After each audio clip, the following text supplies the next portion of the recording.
Here's you can copy table from PDF to Excel.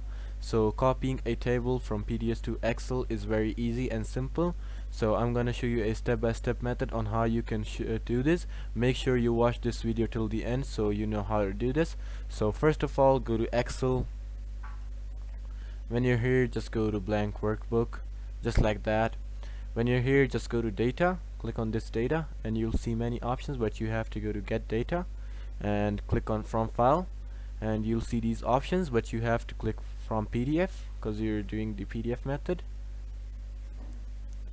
You're copying a table from it, and find the table or the PDF file that you have saved. So let's say this one, and it's a PDF. Just press on import and it's gonna load, and table 1, and click load, and there it is.